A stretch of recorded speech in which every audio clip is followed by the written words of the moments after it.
Hello, જય શ્રી કૃષ્ણ, જય માતાજી. તમે બધા કેમ છો? આજે આપણે ખીર બનાવીશું. ખીર એવી વસ્તુ છે કે નાના મોટા બધાને ભાવે. મારી ખીર જોઈને જ તમને ખાવાનું મન થઈ જશે. તો ચાલો આપણે આજે ખીર બનાવીએ.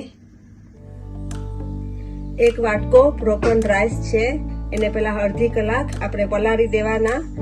પછી એક વાટકો ખાંડ છે, એક ચમચી એલચી છે, બદામ કાજુની ટુકડી છે ને થોડીક કેસર. હવે આપણે ગેસ ચાલુ કરશું. એમાં આપણે દૂધ બોઇલ કરેલું ઉકાળેલું છે, એમાં આપણે ચોખા નાખશું. પછી ચોખા ઉકાળવા દેવાના.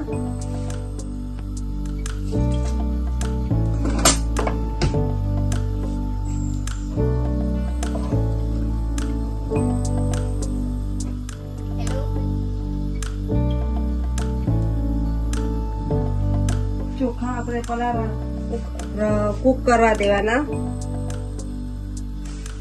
અને અડધો કલાક સુધી આપણે પકાવવા દેવાનું.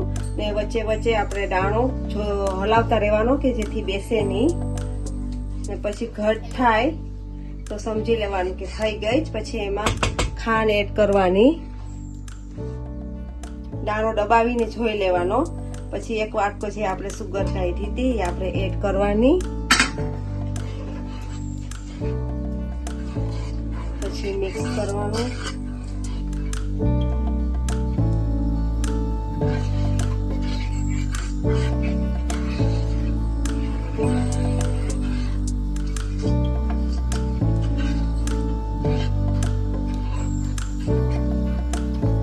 એમાં જ આપણે કેસર નાખી દેવાની.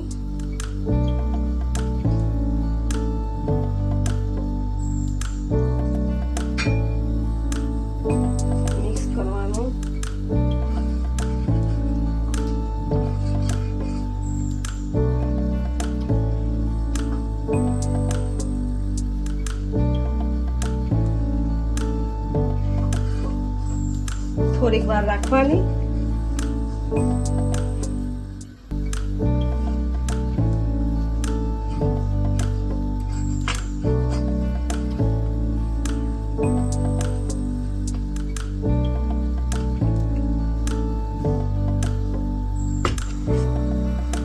જો આપણે અહીંયા હવે ઉપર બબલ્સ આવ્યા છે એટલે આપણે સમજી લેવાનું કે આપણી ખીર તૈયાર થઈ ગઈ છે. એમાં આપણે થોડાક બદામ કાજુના ટુકડા એડ કરશું ને બીજા આપણે સર્વિંગ બાઉલમાં નાખશું. ગેસ બંધ કરી દેશું. એમાં આપણે થોડીક એલચી નાખી દેશું. મિક્સ કરી નાખશું એટલે જેથી બધીમાં આવી જાય.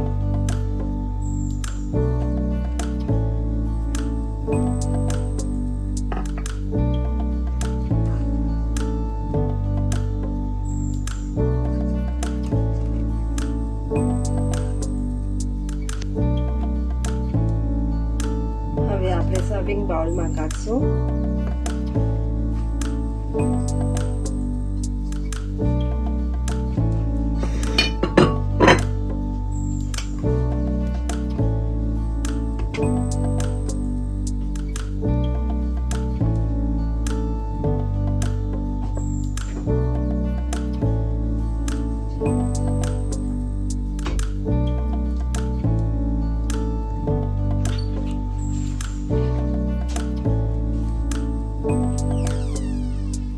પછી થરશે, પછી ઘટ થશે.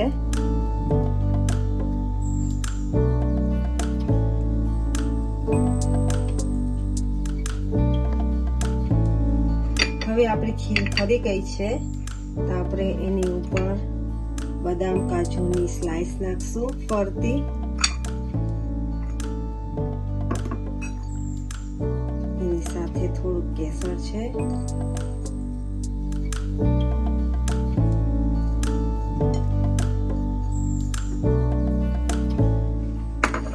થોડીક આપણે એની ઉપર એલચી છાંટશું.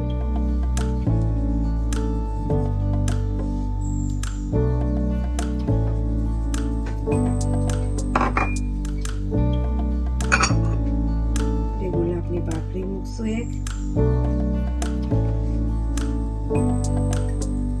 હવે આપણી ખીર થરી ગઈ છે તો તમે જોઈ શકો છો કે આપણે ખીર આપણે આ સ્પૂનથી લઈએ તો પણ આપણે આવે છે ઘટ થઈ ગઈ છે. હવે આપણી આ ખીર રેડી થઈ ગઈ છે. તો આપણી આ ખીર હવે તમે ઠંડી પણ તમે સર્વ કરી શકો ને ઠંડી પણ તમે ખાઈ શકો. મારી આ ખીર કેવી તમને લાગી તમે મને જરૂરથી જણાવજો ને તમે તમારા ઘરે જરૂર તમેથી બનાવજો. તમે તમારા ફેમિલી ફ્રેન્ડને બધાને શેર કરજો ને લાઈક કોમેન્ટને શેર કરજો કે મારી આ ખીર તમને કેવી લાગી ને like. Thank you for watching. જય માતાજી.